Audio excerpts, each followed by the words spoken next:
Hi, I'm Michael Clinton. I'm a songwriter, musician, singer, photographer, videographer, artist, and I do a few other things in between.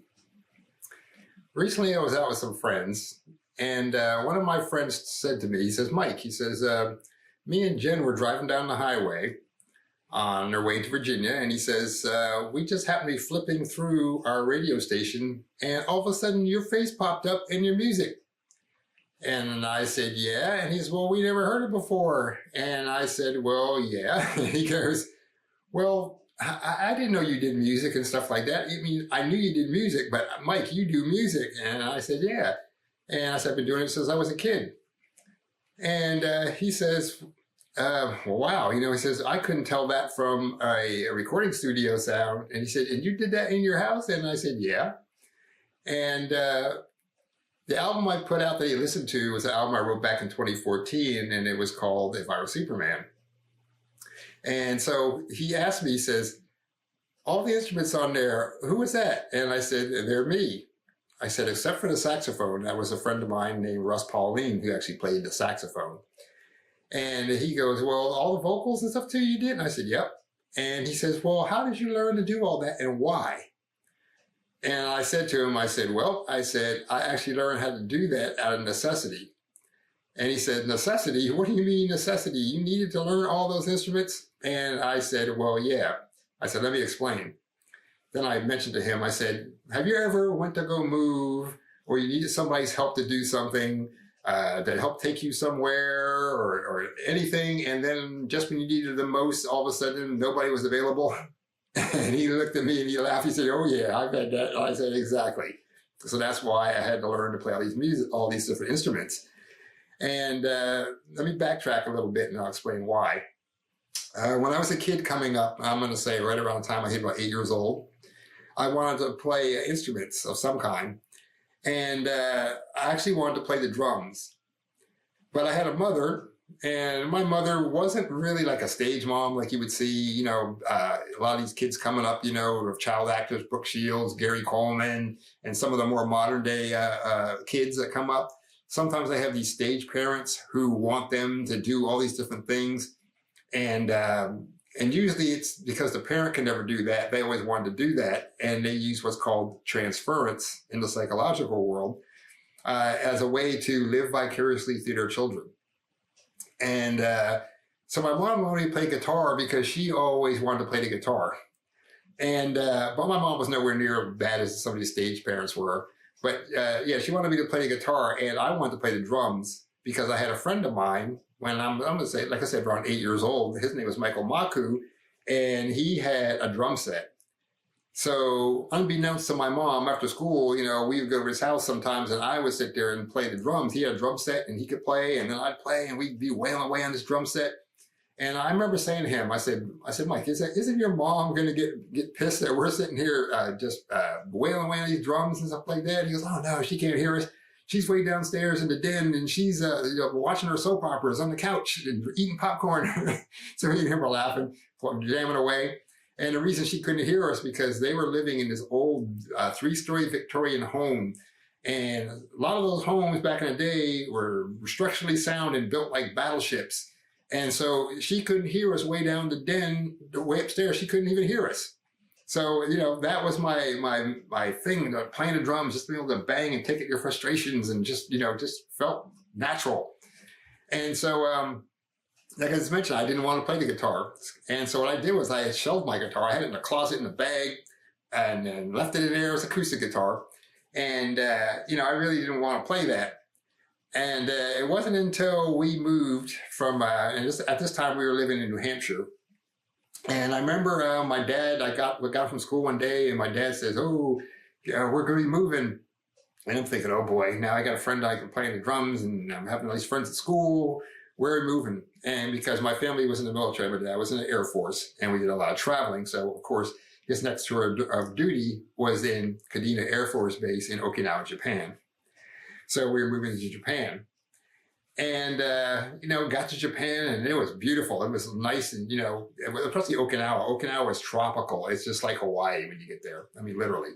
I think the highest temperature it got to was maybe like 85. One time it got hit 90, but most of the time it's really, really just palm trees and sea breezes, and it's 72 on average to 75 in the wintertime, and you're lucky if you got to 60, but you thought it was 50 because you didn't know any better. But anyway, it's just one of those things where I loved it there. And of course, our first Christmas there, my mom said, "What do you want for Christmas?"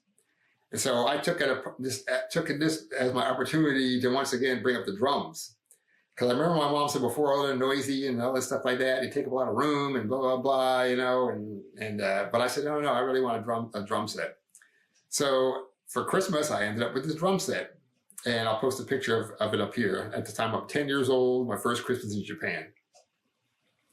So with that being said, I started playing the drums and everything and getting into it. And then I remember at school, you know, I took a music class. And of course, you know, in this music class, you learn like several instruments, you know, not learned them, but, you know, you touched on them because you're a kid.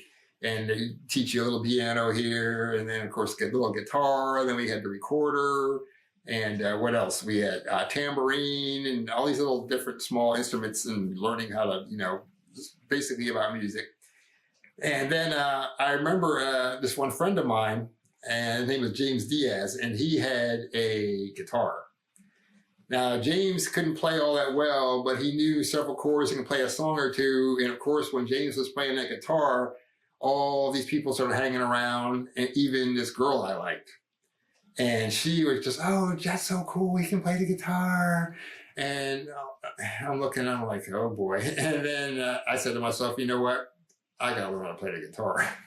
So that's what I did. I started like, you know, teaching myself. I remember I got my first book was a Mel Bay guitar primer, taught you the basic notes and stuff. And I learned that and started to, you know, someone would show me a chord here or two here and there, and I would learn a little bit of that. And of course, I wanted to learn more. And so, you know, did that for a few years. And then, of course, between that and the drums, you know, I was starting to, you know, make a little traction, or so I seemed. And then, of course, as time would have it, we had to move again. And so this time we went from the nice tropical Okinawa, Japan, to the cold, stark wilds of Minot Air Force Base in North Dakota. Now, don't get me wrong. I love North Dakota. We used to go fishing all the time and camping, and I made a lot of friends in North Dakota and actually grew to love that place. But at the time, man, we first moved there, it was one of the coldest places on earth. And I'm talking about, or so it seemed as you're a kid. Of course, it wasn't uncommon with wind chills to hit 75 below zero, because Minot was pretty much a hop, skip, and a jump from the Canadian border.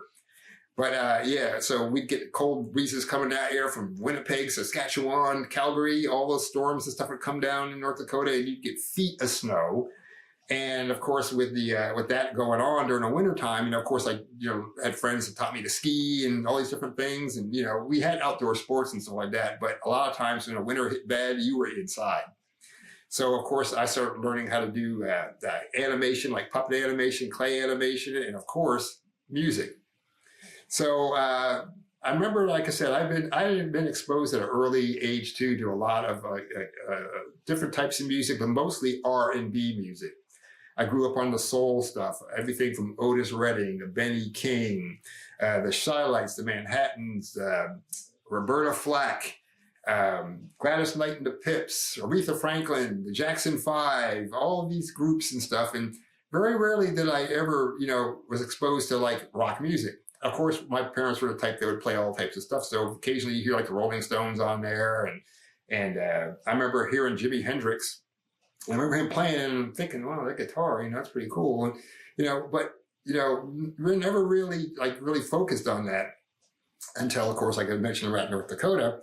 And of course, on base where we lived, we had friends over there, of course, and they listened to pretty much, you know, disco and R&B and stuff like that, and a few, you know, forays into rock. But when I got all my friends downtown, those were the ones that were rockers.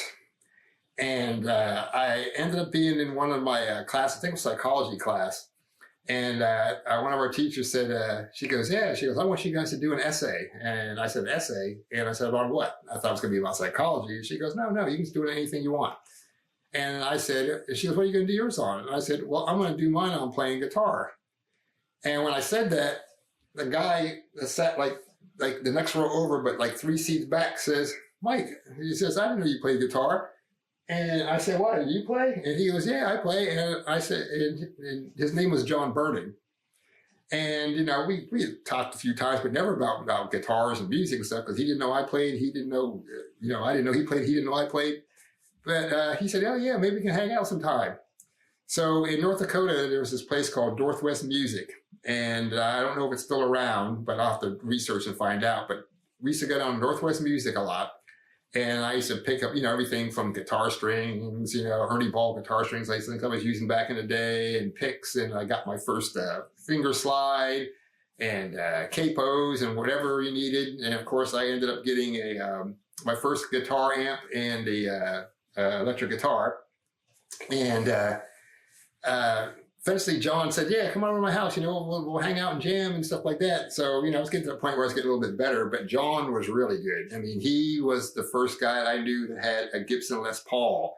And if you don't know what a Gibson Les Paul style is, it's this guitar right here behind me. That's actually one I built myself, but that's the shape, and that's a Les Paul. And of course, he was one of the few people that had one, because back in the day, they were expensive. Now, back in the 70s there, Les Paul went for like 150, 200 tops. But to us, that was a lot of money, you know. And but now they go for thousands of dollars and stuff. And it's one of those things where, like, damn, you know, I wish I went back in time, grabbed one of them guitars and brought it forward, you know, unbox it, you know, don't take it out of the box, but just bring it here. But anyway, yeah, so he was really good. And he was the guy that really started getting me into a lot of rock music. And he listened for everything from Led Zeppelin to Deep Purple, AC/DC, who else?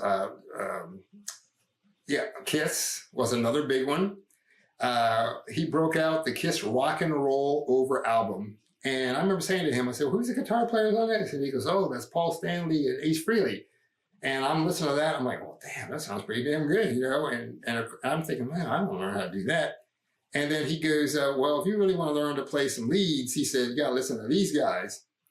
And of course, he had an album, he broke it out, and I'm looking at it, and it had a guitar upside down. It looked like a spaceship. And it was Boston's first album. And I remember listening to the album with him, and I could hear the guitars and stuff, but the guitars weren't these harsh or stark guitars. These guitars had some fullness, and just they were clear, but they were just warm to your ears. And it just, you know, with headphones on especially, it was like, oh my God, this sounds so cool. And then they would do stuff on this side and that side, you know, it just, you know, just changed my whole outlook on the guitar. And of course, when I read the liner note inside the album, it mentioned that the guy that founded the band, Tom Scholz is his name, he recorded that album with the band in his basement. And I'm thinking, how in the world did he record an album in his basement? And I started researching that and finding out how he did that whole process, and I was hooked on that. And of course, I was hearing also too, the lead guitar player, Barry Goudreau. I was like, oh my God. I said, I got to learn how to play some guitar, and then I want to really start getting into recording. So I remember my dad used to have this Akai 4-track recorder. It was a reel-to-reel on a 1/4-inch tape, I believe. And I remember saying to him, I said, Dad, I said, after, you know, I finally grabbed the manual one day, I was reading the manual, and the manual said that, well, this thing can record like multiple tracks. And I'm thinking, well, wait a minute, that's what Tom Scholz did in the basement. Maybe I can borrow my dad's thing and do that. So after much coaxing, and with my mom's help, my mom said, hey, Roland, let him borrow that, and Michael, you'll take care of that, won't you? And I said, yeah, I'll take care of it. My mom said, if he breaks it, I'll buy you another one, Roland, because Christmas is coming. I'll buy you a new one. And so he let me use this recorder, and I would you know, record the guitar and stuff first, and then what's cool about that is after I record the guitar, I could record on the next track the drums, and then take those 2 tracks and then bounce them to a 3rd track, and then add something else. So it was multiple passes, multiple tracks, and it would build up to a whole song. And but of course, with that, you develop noise, and harmonic distortions and stuff, and after a while it gets noisy. And yeah, so that was my first instances with starting to learn how to record. And of course, I credit John Burning with introducing me to rock music. So backtracking a little bit, I consider my mom an influence in my life because she was the one that wanted me to also, once I picked up the guitars and the drums, oh, why don't you learn some other instruments too? And she used to do it all the time. My mom would say, like, oh, I want you to learn how to do this, or I want you to learn how to do that. And I would always be the type to say, well, Mom, why do I got to learn how to do this? Why do I got to learn how to do that? But she was trying to teach me that the more I learned, that these are things, and not just with music. She would also taught me how to cook, clean, sew. Of course, for my dad, he would teach me how to work on cars, but just learning a lot of different things are things that can help you out later on in life. And that's why she wanted me to learn how to do a lot of things. And my mom was very learned, very smart. And one time she wanted to be a lawyer and never did it, but that's a different story too. But anyway, so I learned to record in North Dakota and learned about rock and stuff like that.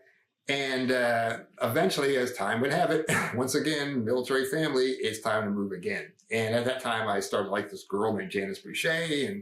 And of course, I didn't get serious with her because I could not stay because we were leaving, heading back to New Jersey over here. And but it was one of those things where I just wanted to just die. You know what I mean? Because when you're a kid, small things happen and it's like the end of the world. And of course, I'm leaving all my friends, the girl I liked, and all stuff, and moving back here to New Jersey. And of course, I had a guy named Tim Turner. He's like, oh, when you go back to New Jersey, it's a lot of crime. And it's like, oh God, now we got to deal with crime too. And the crime thing is right. I'll get to that in a minute. But anyway, we had moved to Minot McGuire Air Force Base here in New Jersey. And of course, like when you're a kid, once again, yeah, here we go, my life's over and stuff like that. And of course, as you know, that ain't the case. And so the very first day we moved to the base there, and we had just, we were in our house, and my dad had went there earlier and had some of our furniture there and stuff like that. But we were, just, pretty much just moving in. And a woman came over, and her name was Brenda Shire. And she comes over and brought a pie. And see, that's what you did back in the day. When someone moved into your neighborhood, you bought them a housewarming gift and welcome to the neighborhood and all that stuff, bring a pie, cookies, whatever.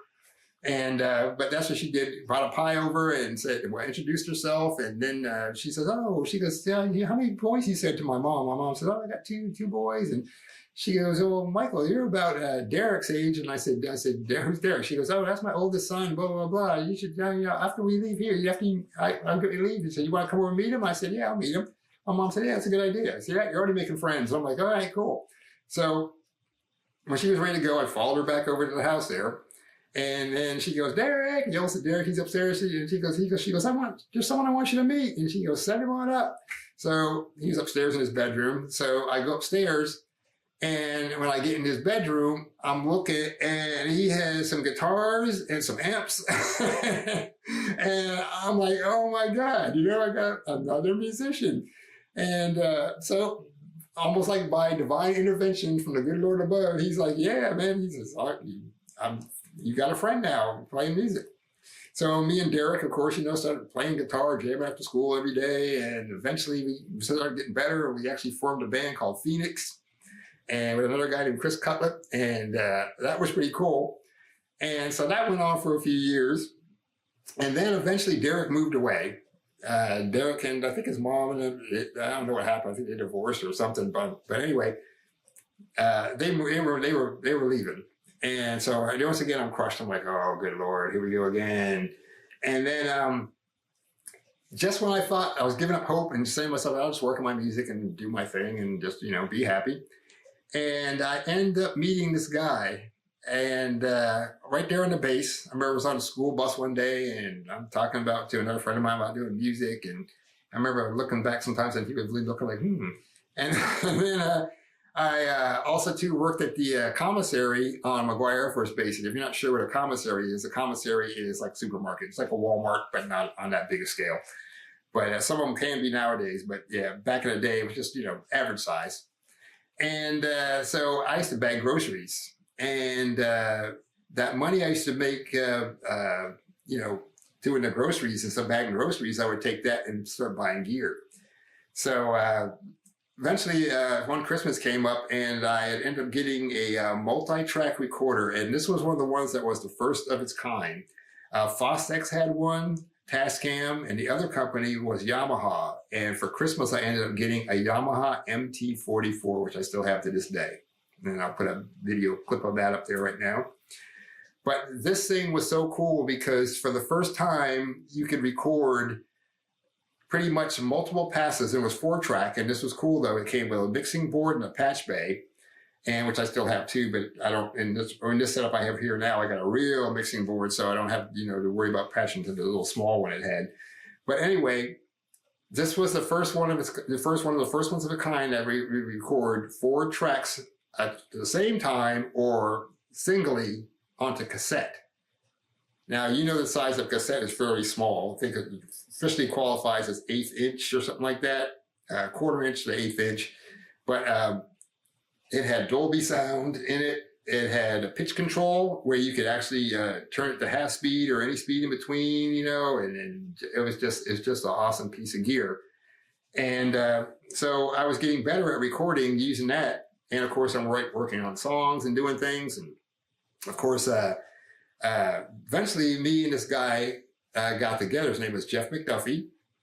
And we were sitting there, working on songs together, formed a good friendship up. And, we would, any chance we got, we would be writing songs together and record. And it was almost kind of like that friendship, like between Bernie Taupin and Elton John, that kind of association.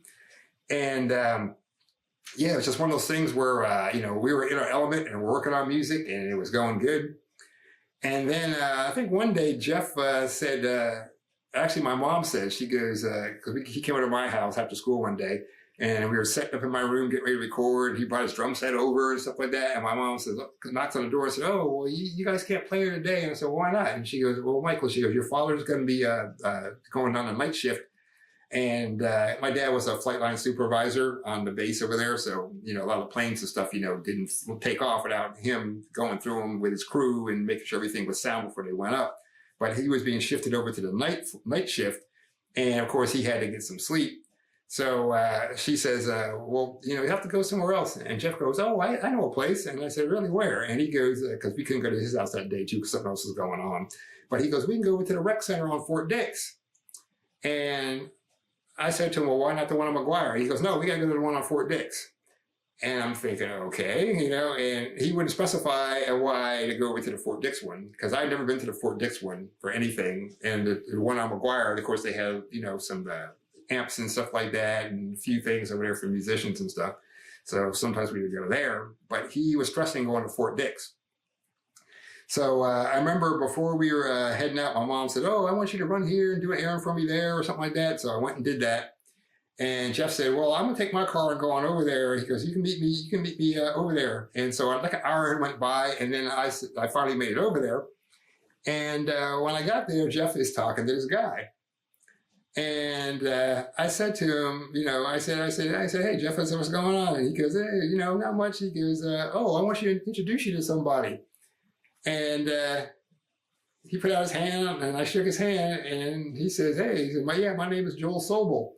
And he says, Jeff has told me a lot about you. And I said, really? And he goes, yeah. And I said, oh, you play? You're a musician? He goes, yeah. I said, well, what do you play? He goes, I play the drums, the bass, guitar, keyboards. And I'm thinking, wow, that's pretty much me right there in a nutshell. I said, this is great. Let's meet more people. And so I remember Jeff said to him, oh yeah, Mike writes all these songs, and he and Joel said, you got something I could hear and like that? And I said, well, yeah. I said, I got a tape in my car. And he goes, well, I got an idea. He says, why don't you guys come into my house?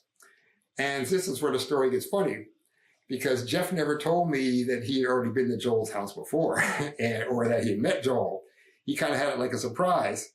So Joel had his little green car, I think it was a Rambler. So we followed him back over to his house. And he lived in Pemberton. And I remember on the way over there, Jeff kept saying, he says, "Oh man, you're gonna love this. You're gonna love this." And I'm thinking, what? I kept saying, "Jeff, what are you talking about?" And he goes, "Mike," he says, "Joel's into music." And I said, "Yeah." I said, "We're into music too." And he goes, "No, Mike, Joel's into music." And so I'm thinking, okay, what's going on here? And, just keep calm. Let's see what's going on. So we go get to his house. We go inside. His mom and dad were there at the table, and we were talking to them and stuff like that. And then finally, Joel says, "Oh, you guys come on up." So we head upstairs to his room. And when we get up there to this room, Joel had a full recording studio. I'm not talking about some little piece of something in a corner somewhere. I'm talking Joel's whole bedroom. He had converted it into a full-fledged recording studio. Not only did he have the basics, he had a big full format mixing board. I think it had 24 tracks. He had a drum machine.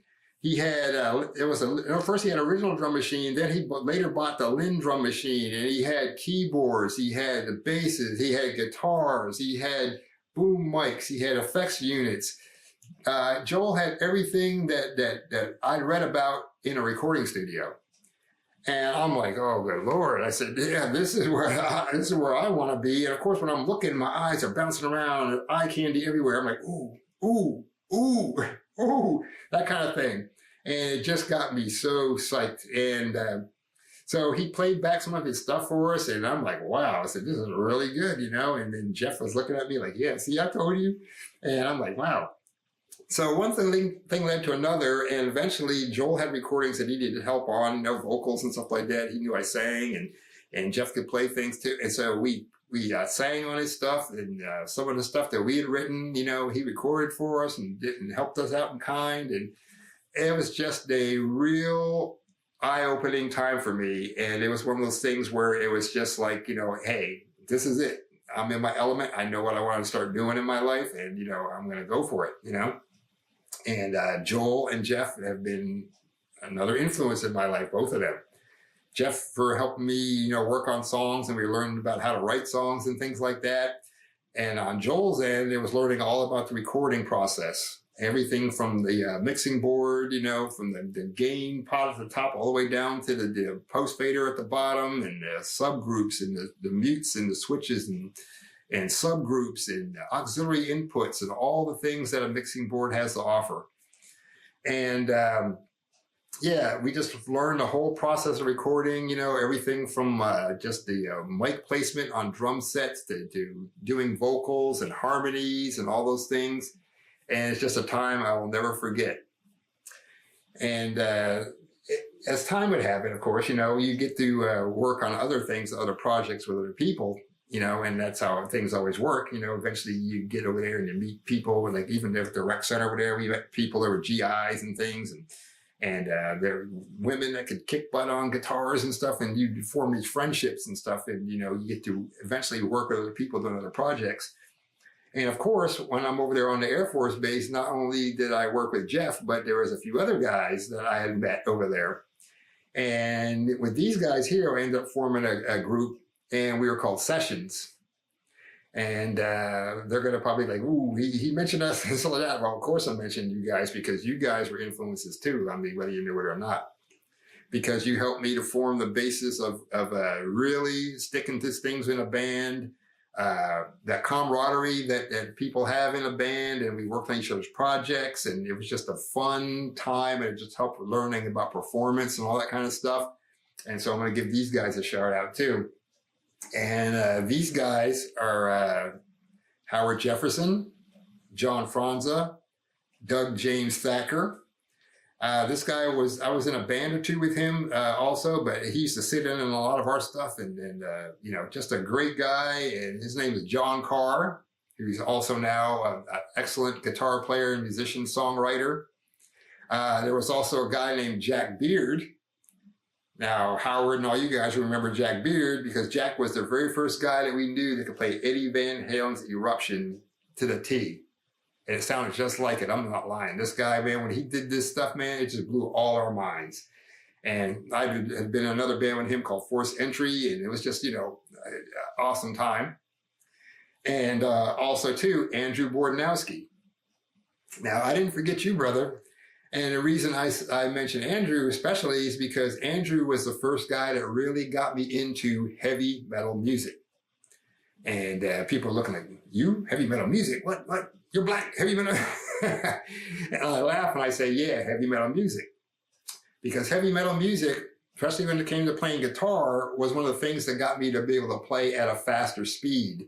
I actually learned how to play faster and learned about, on the fretboard, and learned how to move up and down, and just the same thing with the guitars and stuff. Once again, it just had its own different sound. And with me, musically, like I mentioned, my family and stuff growing up, I listened to R&B, and of course in North Dakota, it was rock. And then heavy metal music came in, and also too, I'm also half Canadian. And there's my old guitar up there, Canadian flag guitar. But yeah, up in Nova Scotia, I have a lot of my cousins stuff up there listen to country music. So I also like country as well. And the basis of all these different types of music together has pretty much helped to formulate my sound and my music. And kind of a couple country songs, or maybe just one right now, is going to be on my next album we're working on. I'm currently working on a new album called So Blue. But anyway, of course, with these guys I just mentioned, of course, there was other guys that I ran into later. And after the group session, stuff like that, I think my family had moved to Browns Mill, so I was off the base then. And of course, when you're off base, you meet more people too. So eventually, I could mention I was working at the commissary, bagging groceries and stuff, and making money and putting that into my music. One day I was working in a line, and I remember, at the commissary, you're bagging groceries, you just make all this money, especially, one of those days when you're on payday. You could go there and you work a line, and then take the people's groceries out to their vehicle, and they give you a tip. You come back in, and hopefully you get back to that line, especially the one where you're making a lot of money at, because what I'm thinking, I'm making that money, that's going to buy me my next guitar, amp, bass, whatever I needed, or microphones, whatever I needed to help improve my sound. Because once again, I wanted to get to what Joel had, that studio quality sound. And so I remember one day I came in, and I think it was a few days before Christmas. And I remember talking to one of the girls that, used to come and hear some of my music, especially with me and Jeff were doing something at the youth center, or with Howard Jefferson and these other guys. And she said, Mike, she goes, you need to form a band, another band. And I said, well, yeah. I said, I'm looking forward to do another band, because, of course, when I left the base over there, Howard and guys formed their own little bands, and that's how it works. And so I was looking to form a new band, and then this guy had come up behind me in the line, and he says, well, I play drums. And I said, you do? And he goes, yeah. And I said, well, I said, who are you? And he goes, my name is Julius Nieves. And I said, I'm Mike Clinton. And he goes, hey, cool. And I said, well, yeah. I said, you have your own drum set? And he goes, no. I said, well, you know what? I have a drum set at my house right now, and that was loaned to me by Jeff McDuffie, because, sometimes he'd bring the set over to my house. And I said, well, I'm working on a new song now. And at that time, too, Jeff was getting ready to go to college, too, so he was busy doing other things. And I said, Julius, I said, come over to my house. And I said, don't have to be today, sometime this week. And I said, I'll have you play the drums on the song, or let you hear this song I'm working on and see if you want to play drums on it. And he goes, okay, cool. So a few days went by, I think it was like a Friday, and he comes rolling up to my house, and comes into my home studio in my bedroom, and he says, oh yeah, this song's pretty cool. I said, you can play that? And he goes, yeah, I can play that. So he got on a drum set and played this thing almost perfectly, just by hearing it a couple times. And I was impressed by that, and I said, well, wow, this guy's got what it takes to be a drummer. He really does. And so I said to him, if you can get a drum set, he says, you could be in a band. And I said, well, in the meantime, hopefully Jeff will let us use this one. And I'd call Jeff and Jeff said, oh yeah, that's cool. You can play that. And so, so he took the tape home to his house there, and he said, because I said, I'm ready to record this now, and he's like, no, he says, let me take this home and I'll perfect it even better, and then we'll record it. I said, okay. So about 2 weeks went by. And then Julius comes over, and I hook it up the recording gear, and Julius played this thing, and it was perfect. And there was a song I wrote called Beach Girls. And so Julius, I think he ended up taking the tape to school, and then a couple other people got wind of it. And then Julius said, he says, oh man, he says, people are loving this thing like that. He goes, and he says, oh, by the way, I know a guy that plays keyboards. And I said, really? Because I played too. I had a little small keyboard, like a little Yamaha, one of those PSRs with the speakers and all that stuff. And, I wasn't really, fantastic at it. I said, but I said, once again, it's cool to have somebody else playing on your stuff. I said, because that's the thing with a lot of musicians and stuff, especially a lot of the good ones. It's always good to collaborate on music, especially when you're working on a song or something like that, because sometimes you'll get locked into your own little world. And, it's one of those things where your mind just closes up, and sometimes you can't see what other people see. So I'm from the school where, hey, maybe somebody else's perspective on this instrument or that. Sometimes it opens up vistas that you never even thought about. So anyway, he goes and says, yeah, this guy, I told him about you, and he heard the tape. He says he's interested in possibly joining the band. I said, okay, cool. So he brings him over, and then eventually, I think it was like probably after working with him probably about 6 months, around that time I was starting to get interested in computers. And I used to watch a TV show called Computer Chronicles, and of course I got a couple of computer magazines from the Base Exchange, and starting to learn about computers. I eventually went ahead and got myself a Commodore Amiga computer. The Commodore Amiga, it was the counterpart at the time to Atari had what was called the 1040 ST computer that ran Mastertrax Pro on it, and that was a sequencer. And so when I got the Amiga 500, they had a program too called Bars and Pipes Professional. I was able to start learning how to work this program. But the only downside to that program was it didn't record audio, it just did MIDI. So everything I did MIDI, I would have to put it into the MT44, and then the tracks MT44, I would do the vocals and stuff like that, guitar, and then bounce tracks and do all that kind of thing. And so that was my first forays into computer music. And to this day, that I'm looking at that then and thinking, oh good Lord, that's what we're here already. This is just I was seeing the future back then. Now it's kind of cool. And the guys, like I mentioned before, with the that group sessions on McGuire Air Force Base, you guys just helped me kill it here. And once again, I want to mention Howard Jefferson, John Franza, Doug James Thacker, John Carr, Jack Beard, Andrew Bornowski, and with my group Silvermane, which I formed with Julius Nieves, Carlos Cintron, and Reed Wells. You guys, man, between us, we were really doing good. I mean, we were starting to play all kinds of venues, like everything from carnivals to Battle of Bands contests, which we ended up winning, dances, whatever. We were just starting to get notoriety, and that was my first foray into anything that was really starting to take off, and I was getting to see what the power of a band could really do.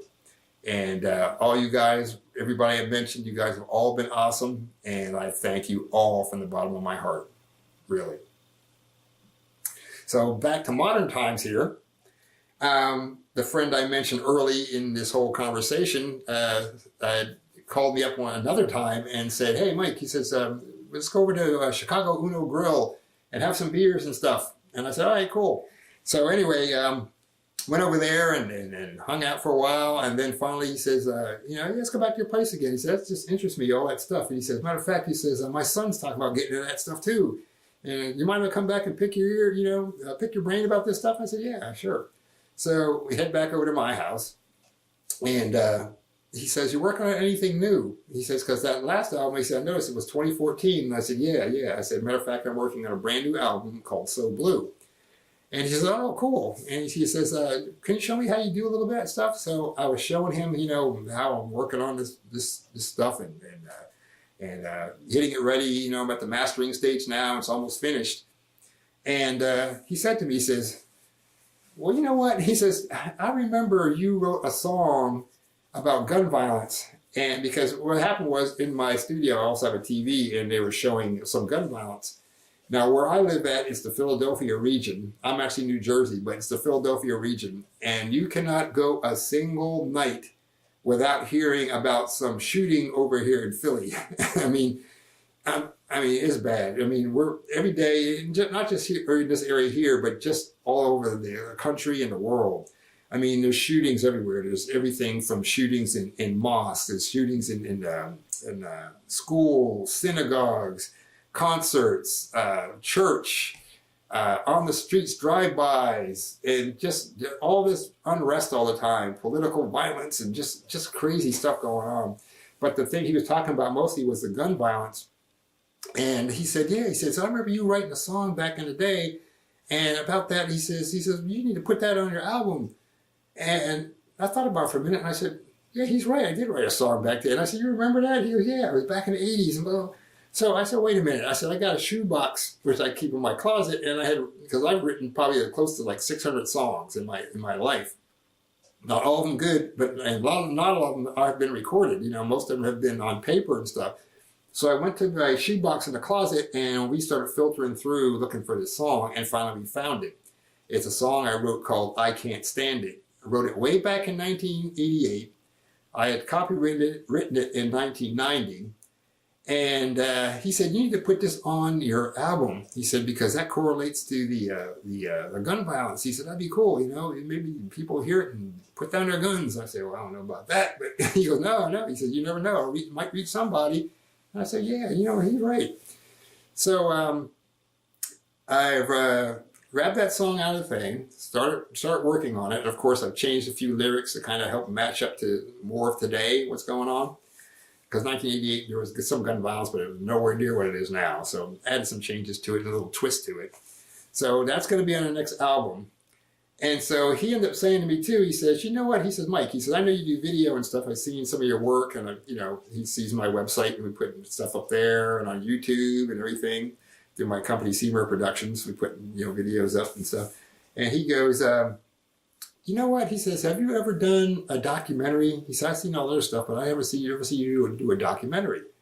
And I said, well, no, I've never done a documentary. And I said, but I'd like to do one. And he goes, well, why don't you make one now?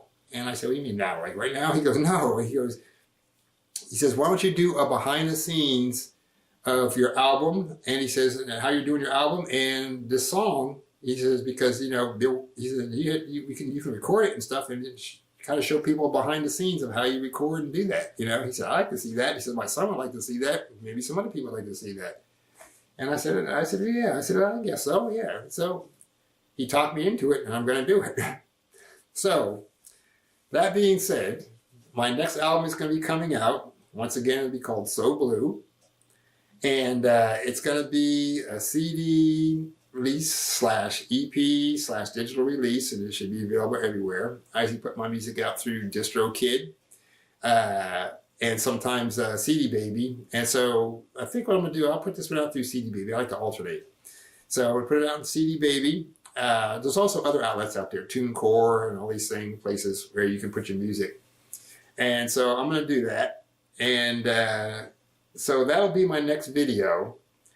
And so this video, I hope you liked it. Hope you checked it out. Gave you a little insight as to who I am, my backstory. And like I mentioned before, I usually don't put stuff out like shamelessly trying to promote myself or anything. Like I said before, I did the songs and stuff to put them out and hopefully to get musicians, local musicians especially, to come out and record.